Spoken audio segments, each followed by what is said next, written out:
pleasure next to introduce June Barrow-Green. June is, of course, responsible for the majority of the things that have been going on in the INI related to history of mathematics in the last 4 months, and has also had to prepare a talk at rather short notice, so we're very grateful for that. But she's going to speak to us now about Tripos and Tribunals, the Wartime Diary of a Cambridge Senior Wrangler. Thanks, Chris. And well, first of all, thank you all for coming, not just to my talk, but for coming to the program. It's been amazing, and it's just wonderful to see smiling faces, kind of walking out of my office and seeing historians of maths, and it's kind of sad we're coming to the end of it. But anyway, so my talk, as Chris said, I mean, it's very sad that many of you will know that Clemency Montel was supposed to be here, but very sadly couldn't come because she got a detached retina, which meant she was unable to fly. So this is, I've sort of resurrected something that I started working on some time ago, and it's given me an opportunity to sort of resurrect it and hopefully actually get it into a sort of publishable form. But in talking about it before, when I was sort of chatting about this is what I was going to talk about, I started having conversations about diaries in general with people who are here. So I thought it might be just useful before I get into this specific diary that I've looked at to just make a few remarks about diaries in general. And from a British perspective, if you're going to wind the clock back, the kind of obvious place to wind back to is Pepys's diary. This is an amazing diary that Pepys wrote over a period, I think it was about 10 years or so. And there are snippets of mathematics in it. And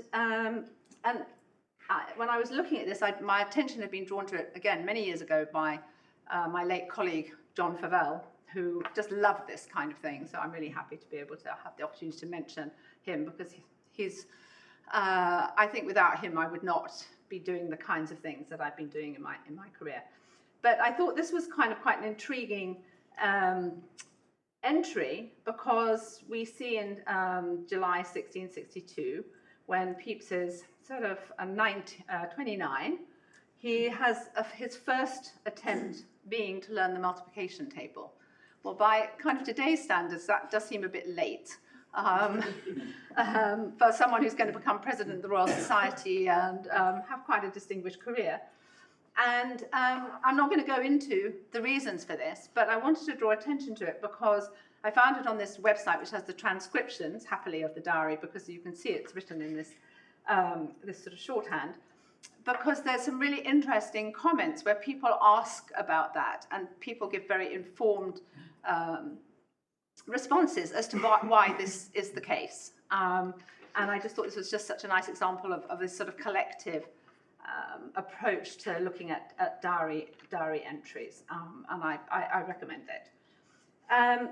So a couple of other diaries. I just want to show some different examples. I mean, many of you will be familiar, I expect, with Gauss's diary, which is online. You can find it online. The original has been digitized. Jeremy has written. There's a translation of it in his he edited the Gauss biography, and there's a translation of it there. But I mean, it's a very different kind of diary. So Pepys's diary is talking about his what he's doing during his day, and this is a kind of incidental thing, the multiplication table. Whereas Gauss's diary is very much a mathematical diary. He tells you what his results are every as he writes the diary. I mean, some entries are a bit more helpful than others. There was one entry that kind of I spotted where it said, found another way to prove a theorem of Lagrange's, which wasn't terribly helpful, really, because we didn't know which theorem of Lagrange's it was. But anyway, but you can see his development as a mathematician through it.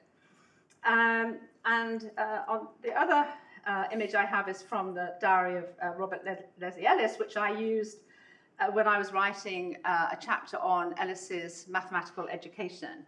And this is a wonderful document which is in Trinity College in the archives there, and I was lucky enough to work on it in the Wren Library.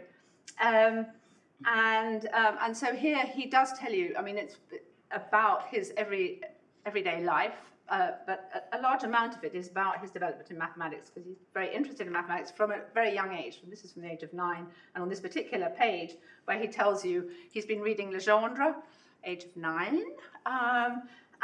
but the two things that make him really happy are reading Legendre and his white pony.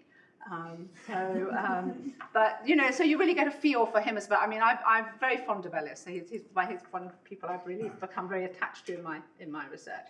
But then a totally different kind of diary.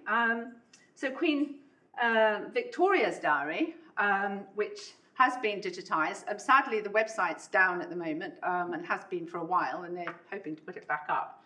And she makes. So far, the only remark, I mean, I thank Bridget for drawing this to my attention, a remark about Mary Somerville in her diary, which is sort of interesting. And I have to thank Della for drawing my attention to Elizabeth Veblen's diary, because this has come out, been sort of risen to the surface in the context of the group who've been working on this collective biography of Veblen. And apparently Veblen's diary is very much, you know, went to the garage, sort of not terribly helpful. Whereas, and so the group thought, well, it would be a good idea to look at Elizabeth Veblen's diary, which is also in the archives. And so from that kind of a diary, you can get extra information, like she might write about, you know, who's come to tea.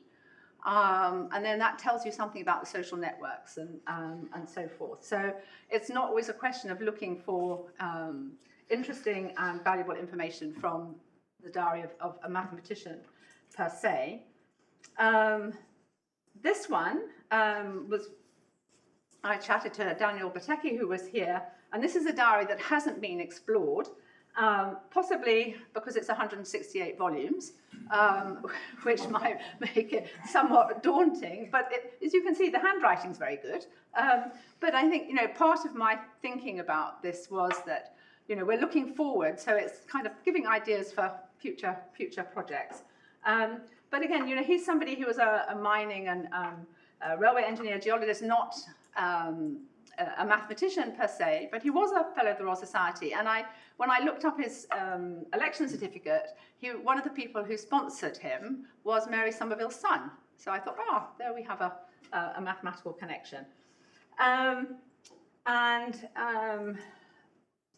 William Thompson's Green Books, I thank Deborah Kent for reminding me of the existence of these. So these are very much, you know, his sort of scientific notebooks, if you like, but they're dated, and so again, this is a kind of diary where you see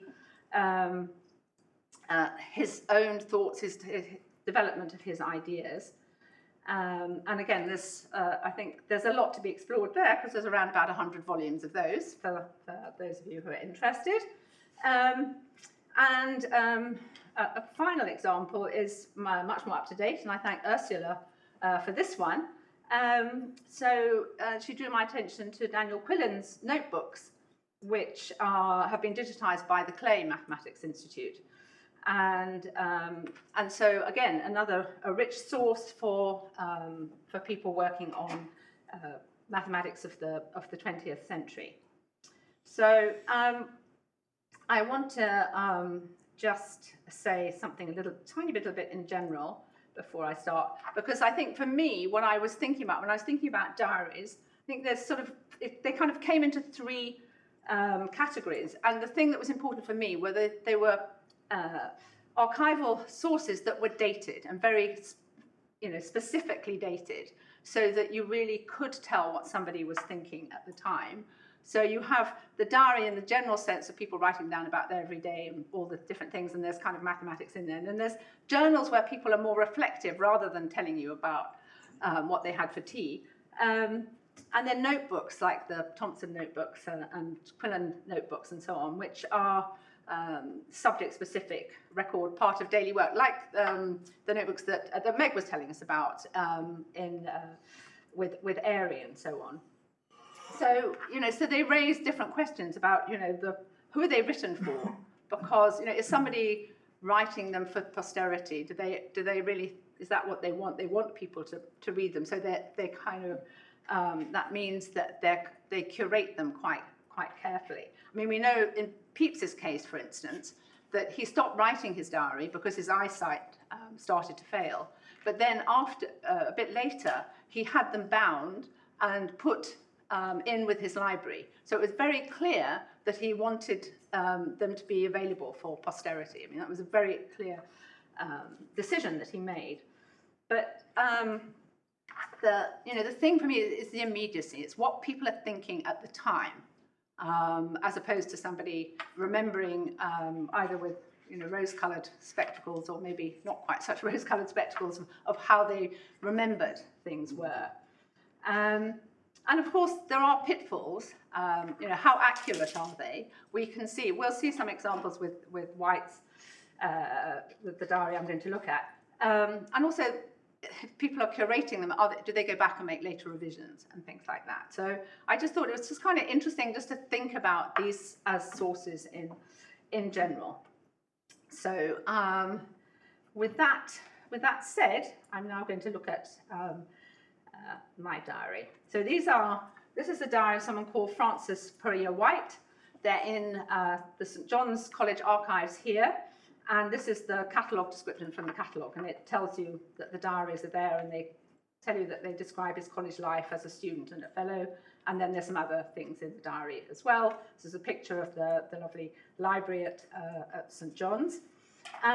So here we have a nice picture of him, and actually this is a picture of while he was writing the diary, and we'll come to the day when that happens. And the diary that I'm looking at is between the 1st of January 1915 and then towards the end of June, July 1916. And in that period, he's in two places. He's at home in Islington in North London. And it was amazing when I was reading this diary because it's just down the road from where I live. And so he was describing the streets that I walk around, but then also his life at St John's. So what does it look like? So this is from the first page, and this is very typical. I'm not expecting you to sort of read the page, but this is, some days he will only write half a page, but sometimes he writes even more than a page. So there's a lot there. And so on this first day, he tells you he's gone to the British Museum, to the reading rooms at the British Museum, which is where the British Library was before they built the new building. And he tells you what he's studying there, Klebsch and Lindemann and Bertini. He then meets up with his sister, and he goes to the V&A Museum, and he sees the Rodin sculptures. Rodin had donated a set of his sculptures in gratitude for the support of the British during the war, beginning of the war. And he's a bit perplexed by some of them. It's quite sweet, actually, that he really doesn't understand quite what some of them represent. But then he comes back in the evening, and he works on hydrodynamics from Horace Lamb and from Thompson and Tate. And so we get a clear picture of his day, and this is all the way through the diary. And so although there's a lot of repetition, in a sense, it means you do get, I think, a very true picture of what it was like to be a Cambridge undergraduate, both at home and at college, during this period. Of course, it's a dramatic period, being during the war. So what I've just pulled out a few things. So this is while he's at home, he goes to the British Library every morning, apart from Sundays. And so I've just listed here, I'm not expecting you to read all it, but just to show you the kinds of things we know that he was reading. And he will write about these things. So he'll tell you he's reading a particular text, and he'll say whether he's struggling with it, or whether he thinks it's good, or whether it was what he thought it was going to be or not, and so on. And I think it's kind of quite an impressive reading list. And then we see, I'm going to show you now the reading list from the books and papers that he got from St John's and from the UL. Now, the UL isn't the building that you will have visited today. That's a new building. And the only pictures I could find of the old building were sort of caricatures of people falling off library steps and sort of misbehaving in libraries. So he's regularly going and getting these kinds of texts out. And we can see from this that he's reading not just texts in English, but in German and Italian and in French. And again, he's commenting on them. So we get a very clear idea about what he's reading. We also learn about the way his education at Cambridge is structured from the point of view of going to lectures. He goes to college lectures, so those are lectures outside. They could be in his college. Actually, he was quite unusual at the time. St John's College, St John's and Trinity are the two biggest colleges for the numbers of undergraduates. So they would have more mathematics fellows than elsewhere. So they tended to have more college lectures within their colleges, which students from other colleges could go to. So he goes to Harrison's at Clare College on viscosity and waves. He goes, there are university lectures by this time. These kind of come in at the end of the 19th century. And he goes for supervision, and he also has to write some essays. And the person I picked out here is Thomas Bromwich, who was a senior wrangler. That was top of the Cambridge mathematical tripos. He was senior wrangler in 1895. And I mean, this was a huge achievement, and you probably all know this, but you know, the tripos examination was fierce, and to be senior wrangler was something that was celebrated not just within Cambridge, but it was published in the national newspapers, it was published in the local newspapers, there were great ceremonies when people went home and this sort of thing. And Bromwich is an interesting character. I've got a quote here from Hardy, who called him the best pure mathematician amongst the applied mathematicians of Cambridge and the best applied mathematician amongst the pure mathematicians. And Hardy writes a really kind of fond obituary, actually, of Bromwich, because very tragically, he took his own life in 1929.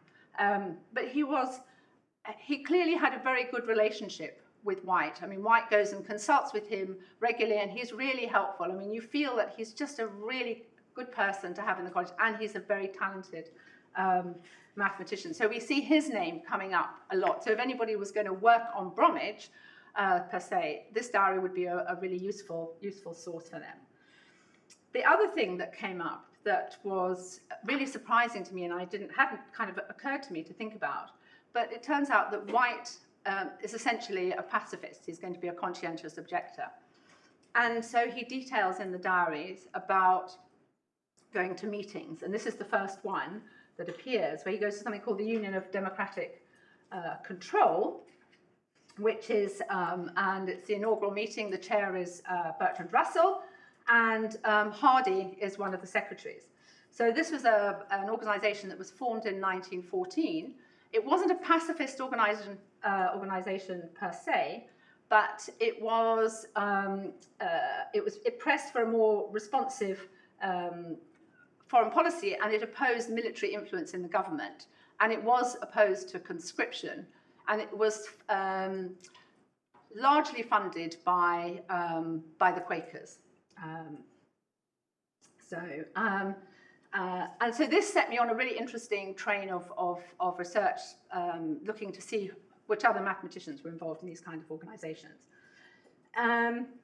So here, this is just, I mean, I've just got a kind of a random selection of examples here to give you some sense.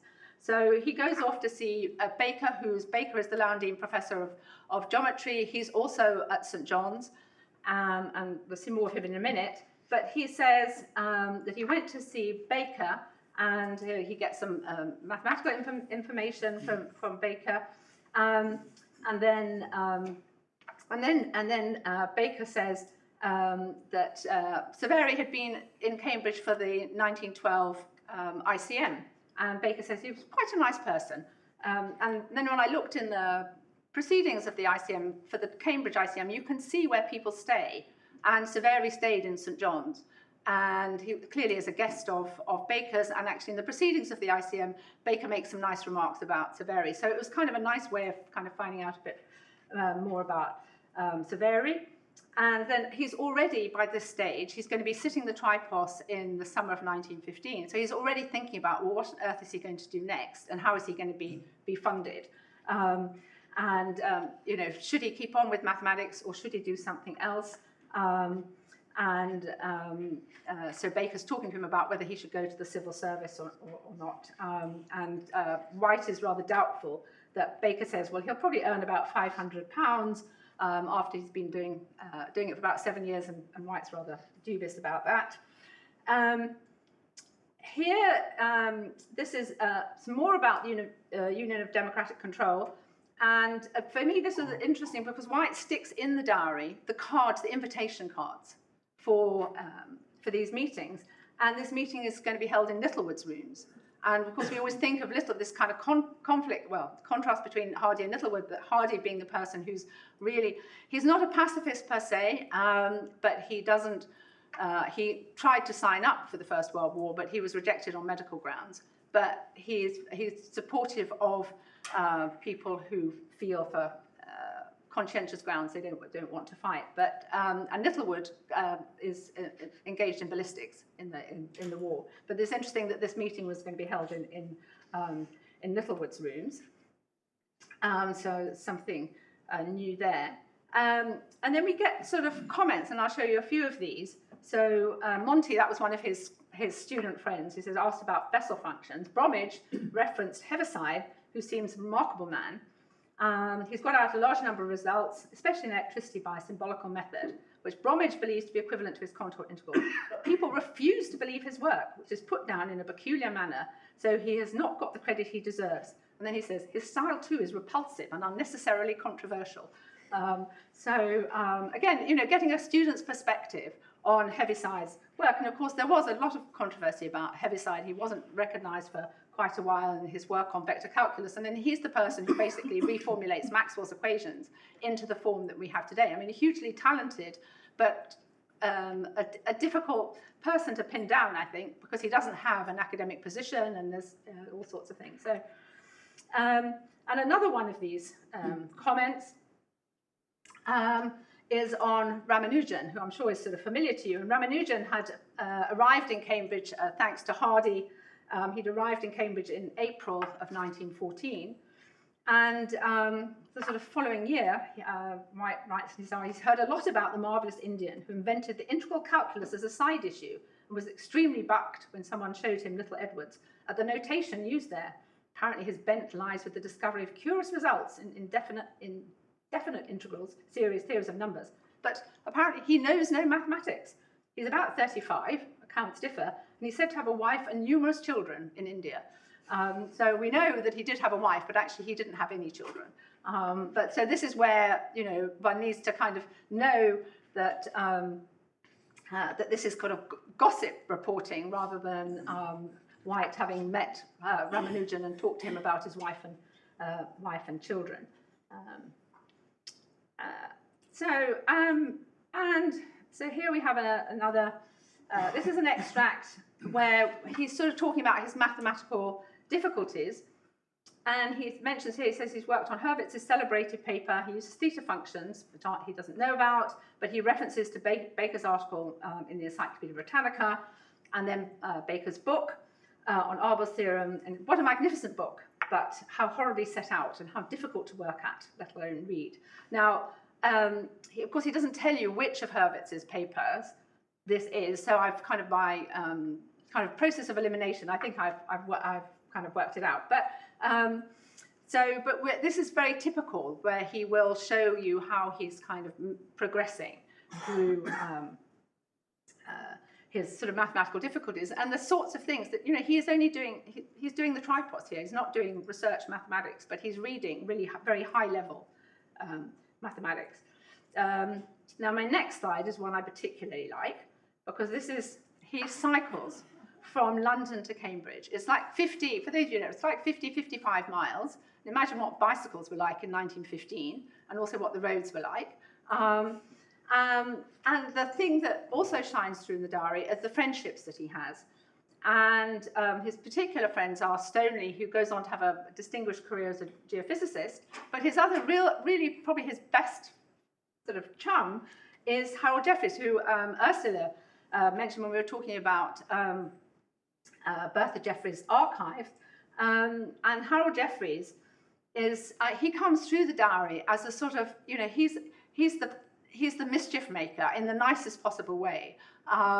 And he's playing slight pranks, and And I sort of feel, you know, if I'd been in Cambridge at the time, you know, I think I would have been, you know, quite attracted to him. You know, he kind of gives you that sort of impression that he would have just been a fun person to have been around. And of course, he has a very distinguished career. I mean, he ends up being Plumian Professor here in Cambridge. In his 90s, his wife confiscated his bicycle.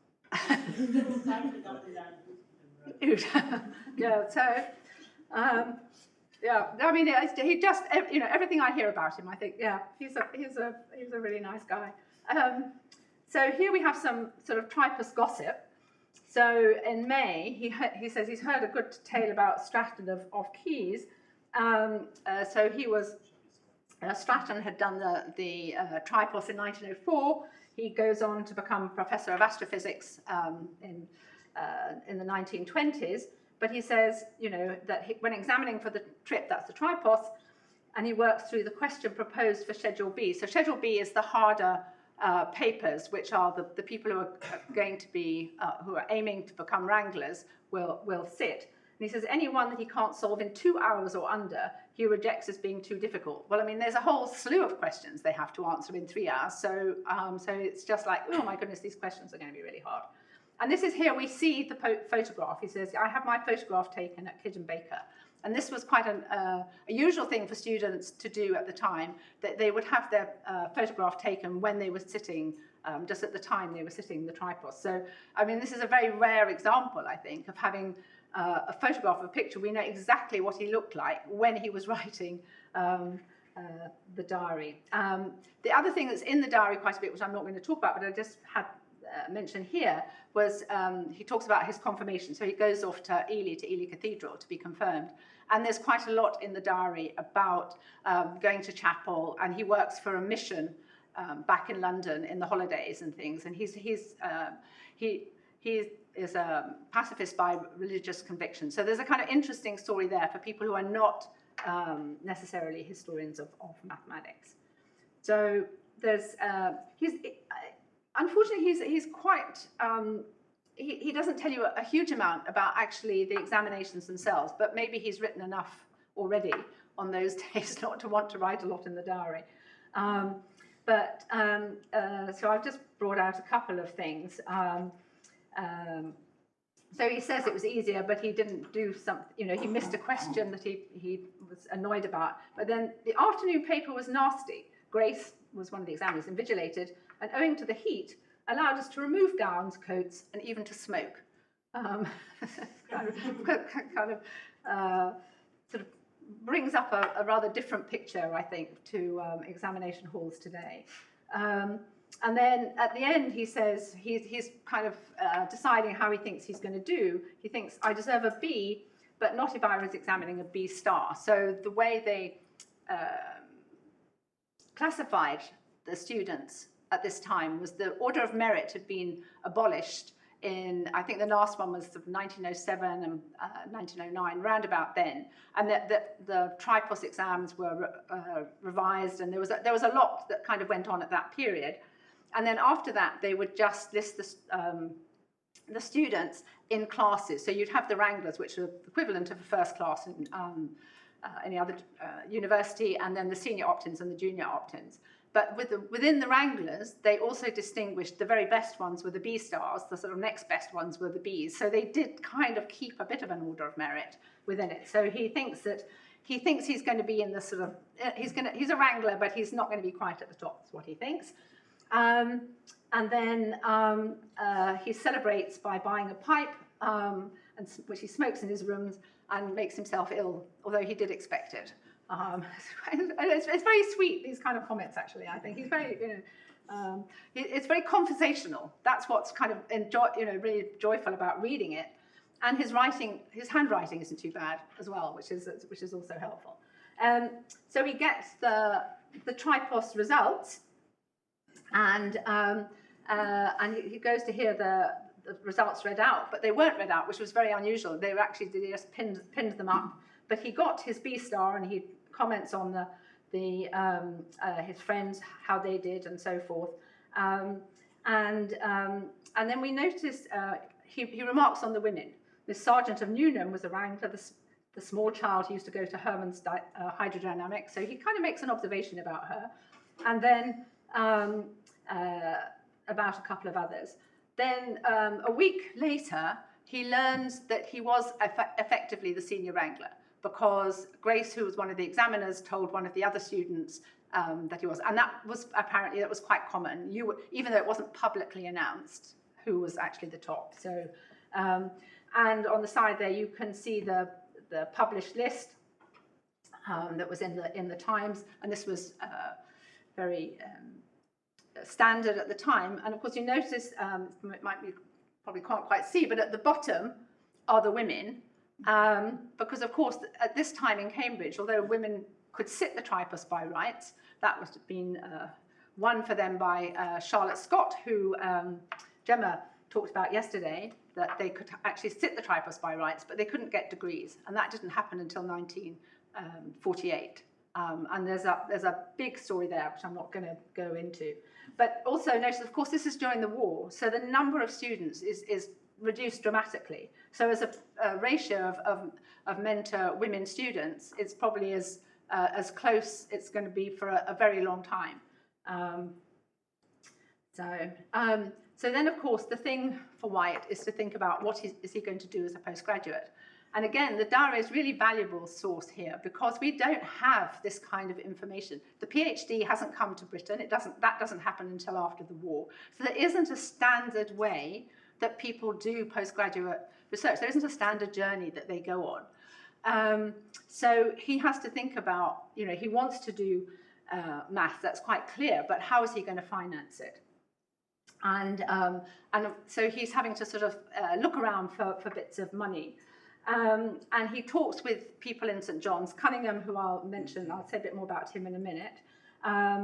So Cunningham tells him that the only possible thing for him next year is to go on with maths, and he thinks he should be able to get a lectureship, which wouldn't occupy all his time, at a local university.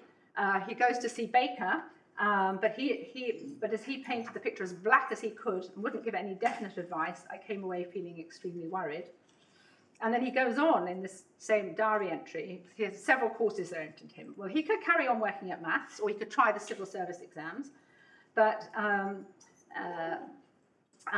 then we get quite an interesting remark here, because he says his sense of public duty leads him to do civil service rather than do maths, because, of course, of the war.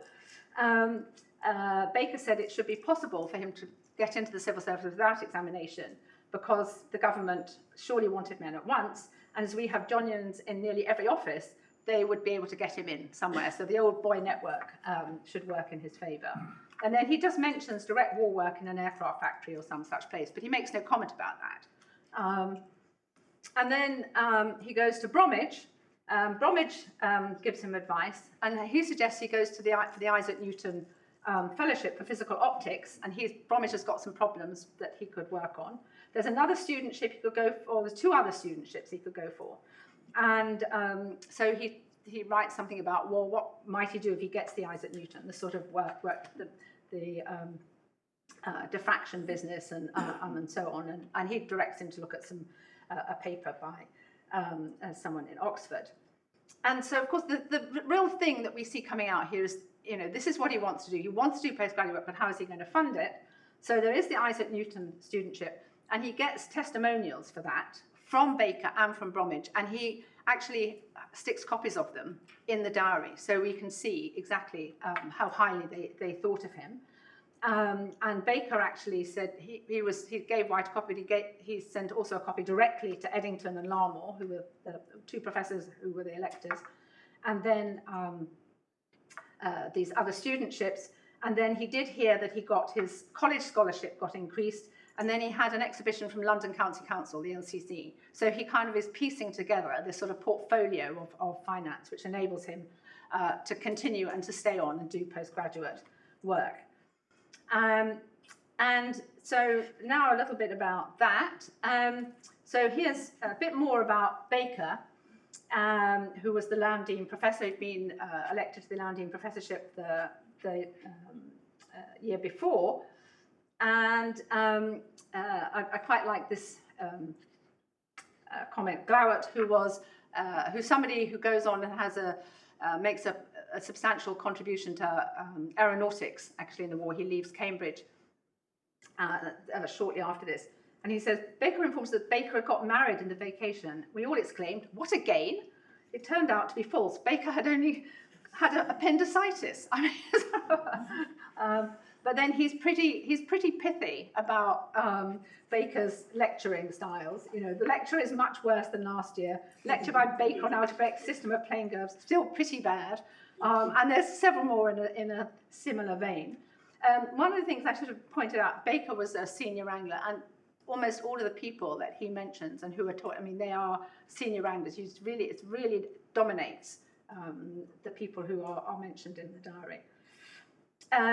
This is quite a nice story. This is wartime censorship, because here's this story about Hardy, who says he's heard that he's published this Cambridge tract with Marcel Rees, and he's bucked at having produced something in collaboration with an enemy in wartime.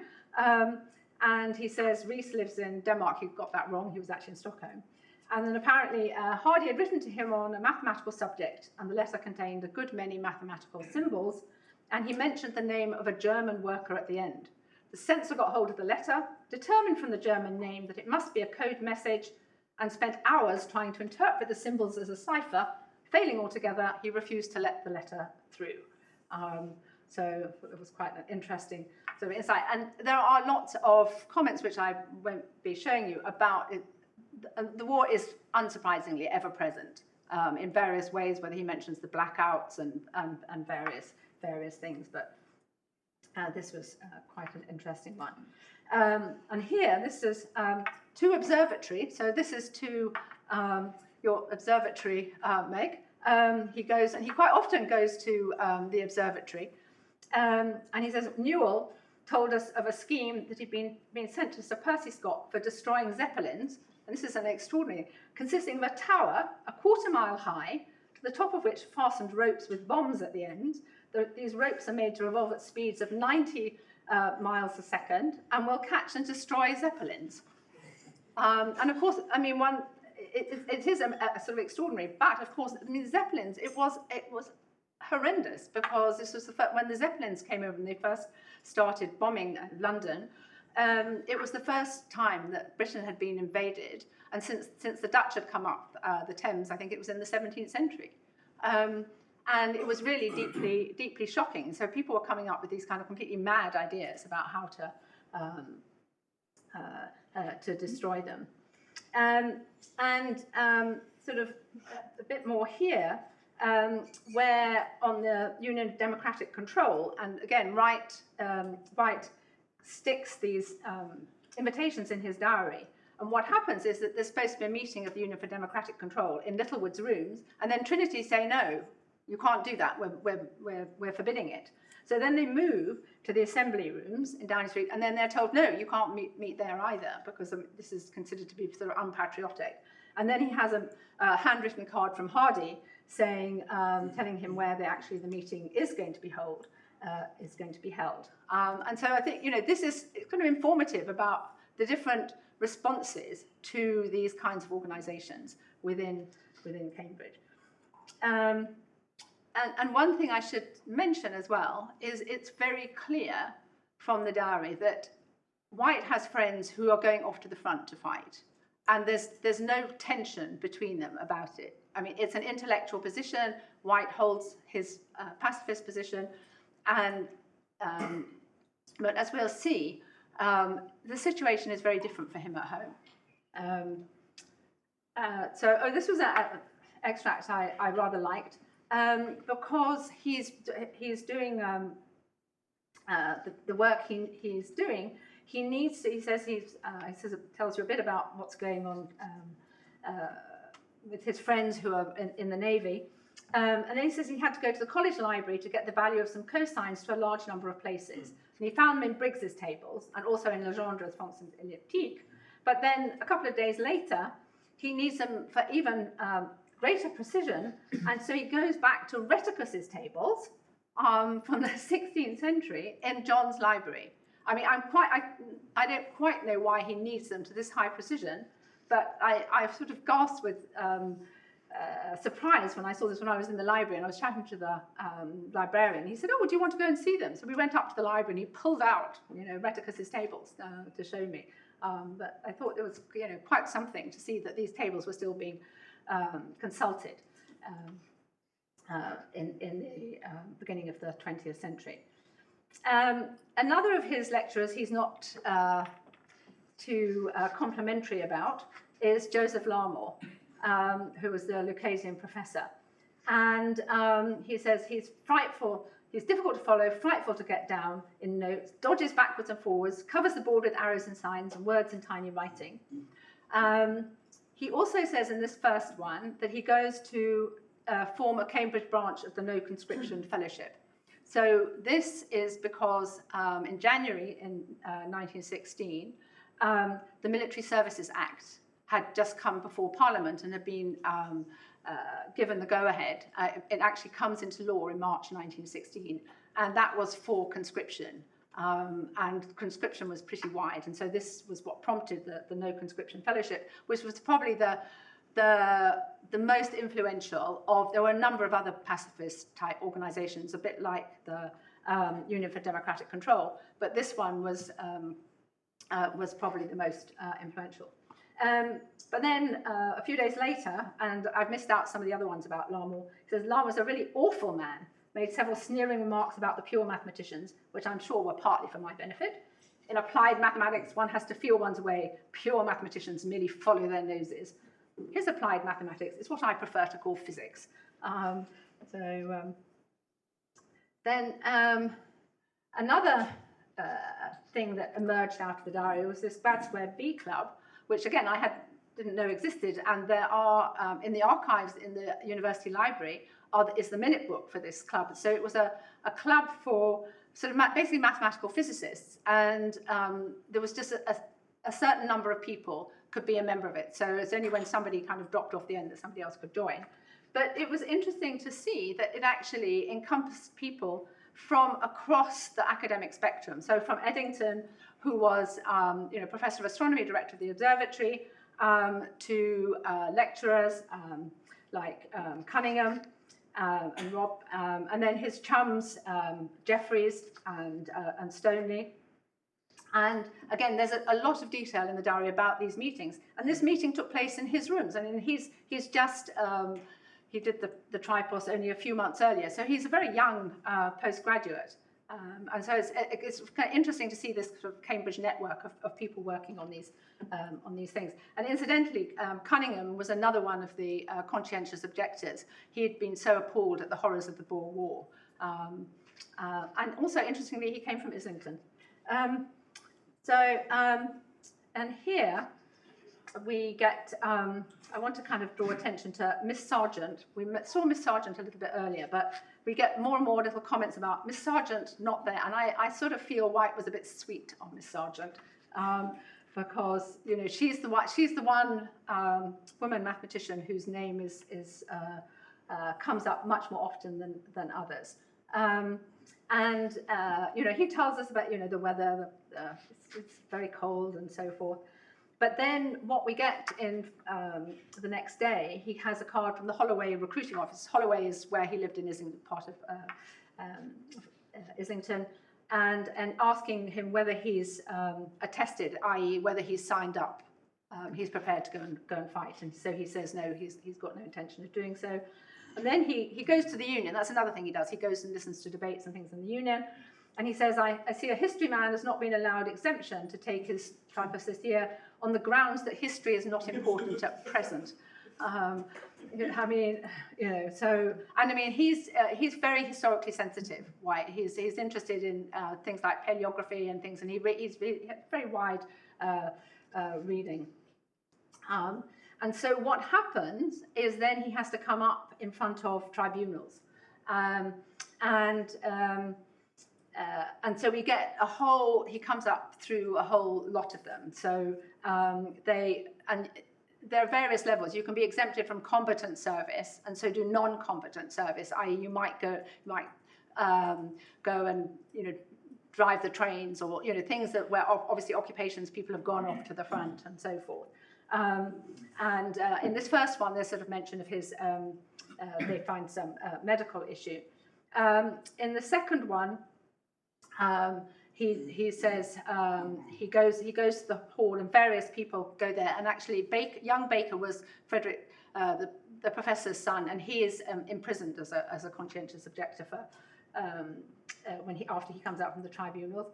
And then when he's talking about what happens, his conscientious objection is tried, and then he's told that his appeal was dismissed and he was to take non-competent service, and he wanted to appeal further. That was refused, and he gets home back to London. He says, Dad and Wynne, that's his sister, disappointed and awfully upset at the result, which means prison for me. And he says, I'm sorry for them, I can't do anything. And again, you see this recurring in the diary. His father is really desperate for him to not to go to prison.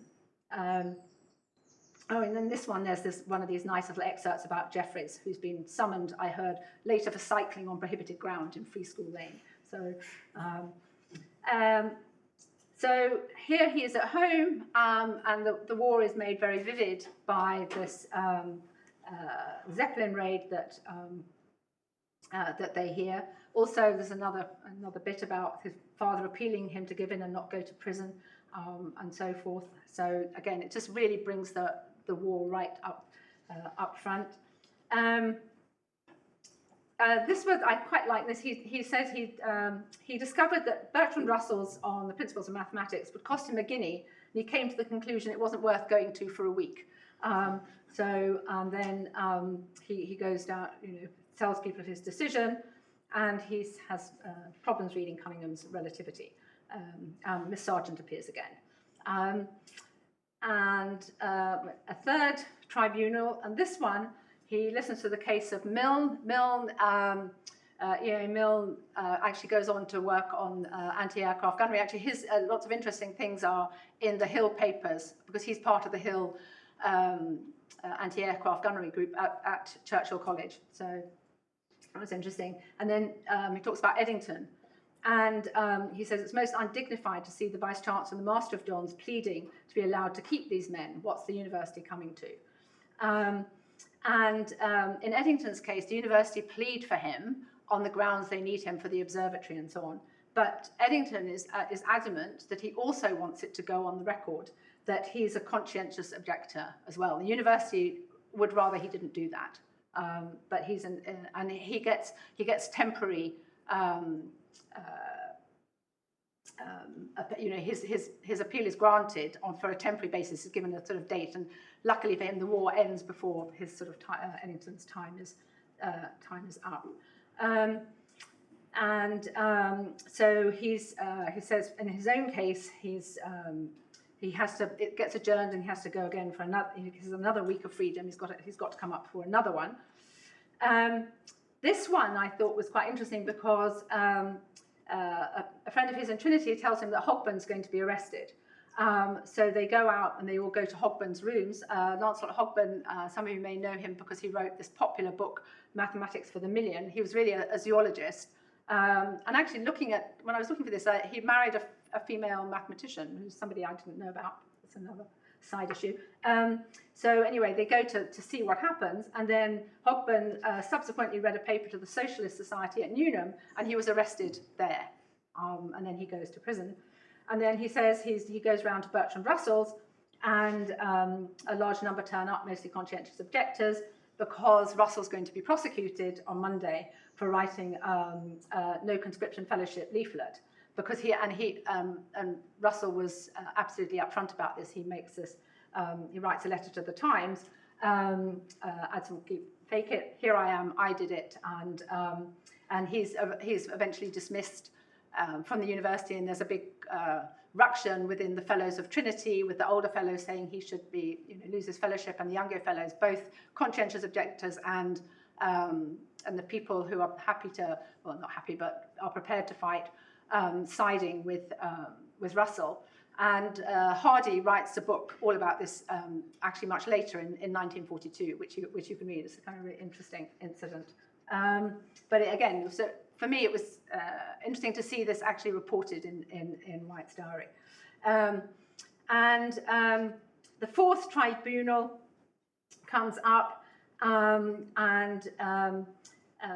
so he's got a right of appeal. So that's the fourth one. In between all of this, he has his first publication. He spots an error in a paper of Rayleigh's, and he has a short paper published by the Royal Society. Interestingly, White's obituary, published by the London Mathematical Society, lists his papers that he does after the war, but they don't know about this one because he becomes a geometer after the war. His final appeal, and he gets exemption from military service, providing he's employed by the Friends Ambulance Unit. And then he writes, he says, the military rep said he would raise no objection, saying he is not so rabid as some of them. And I replied, I think I am. So quite indignant. And again, helpfully, he sticks into the diary all the newspaper cuttings about these tribunals, so you can actually see how they're reported. And so he goes off to the Friends Ambulance Unit. This is the Quaker organization which operated in France and England. And then we see the end of this diary as at the end of July when he's called up. And there is another diary that starts sort of later, which does talk a bit about what happens when he's with the Friends Ambulance Unit, but I'm not going to talk about that here. So we see that whole progression from being an undergraduate, doing the Tripos, going into postgraduate work, and how the war has affected his life. As a postscript, this is what happens to him. He becomes a college lecturer at St. John's. He writes some papers. He's a very diligent secretary of the London Mathematical Society. He becomes president of the Cambridge Philosophical Society. So he's very much a Cambridge man. He marries late in life. And to my great astonishment, Ursula very kindly invited me to meet a friend of hers. And we had coffee, and it turned out that her friend knew White's wife. So that was really, really nice. For my final slide, I just want to say about what I consider the value of this diary for history of mathematics. Really, it's candidly written. I mean, it's kind of conversationally, it's gossipy. You really feel you're kind of almost in the room with him, but it gives us a really clear picture of what life is like as an undergraduate and a postgraduate. The difficulties of postgraduate funding, clear insight into personal and academic relationships, the existence of this Grad Squad V Club, and the pacifism of mathematicians, and of course the effect of the war. And there's a whole bunch of stuff which I haven't talked about, where his other interests to do with religion and charity and paleography, novels, and he goes to law courts and various things like that. And this is the last page of that diary. So that's it. Thank you.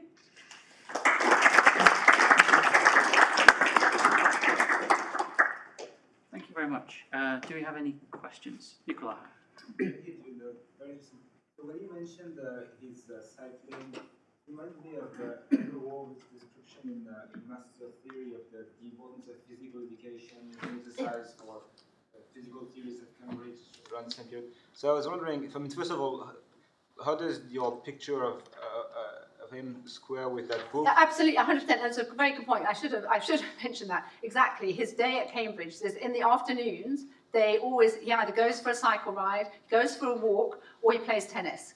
It very much is, could be chapel, then a little bit of work, then lectures, whatever, lunch, then physical exercise, then maybe to the union, whatever, and more work and sort of social things. So 100%, yeah, good point. So John, on that, I was wondering if you had any thoughts on how diaries, whether this one or the other ones you mentioned, help us say something not just about the individual who write them, but also about the sort of, whether it's the kind of masculinity or the sort of social persona they inhabit. I mean, how can we build general pictures of groups, collectives of scientists or from those diaries? How can we move from the individual? Yeah, I mean, I think in this particular case, what's really rich about it is the people that he mentions, which then gives you a route to see whether there's any other, kind of corroborating thing. And I really have a real sense of it being that he's a very honest writer, I mean, because he's critical of himself, he's kind of critical of his friends, and he's I just have that sense that, and because of the repetition, in a way, of the days, which you see repeated even as a postgraduate, that is how you work. And because when he goes off in the afternoon, he's not a solitary being. I mean, he's always playing tennis. He's always going for walks with somebody. He's always going for a cycle ride with somebody, or he's going to find somebody to go for their ride. And then the war interferes with their walking and so forth. So I feel that it is a very honest account in this way. Now, of course, there's no mention of women being involved in any of these activities, which, of course, we know that they were. I mean, so the women were doing sporting activities and things, but there isn't that intersection for sure. But also, I think he's quite shy. I think maybe if Jeffries had written a diary at the same time, it might have revealed a bit more in that direction. I don't know. Okay, so there's a question at the back, and then Michael.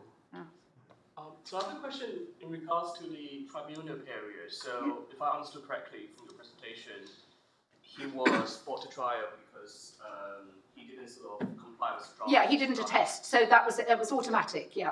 But why didn't he? I mean, at that time, if you know he's going to be in trouble, essentially, why doesn't he go and find a job? Essentially, I mean, maybe an academic job, because he was offered that 150. Yeah. I mean, I think he decided he wanted to go on with mathematics, and he also. But that lectureship was also mathematics, right? Yeah, I mean, but I think he would, the idea of, I think he wanted to do research and whatever. So I mean, that's kind of clear. So that's why he wants to get together.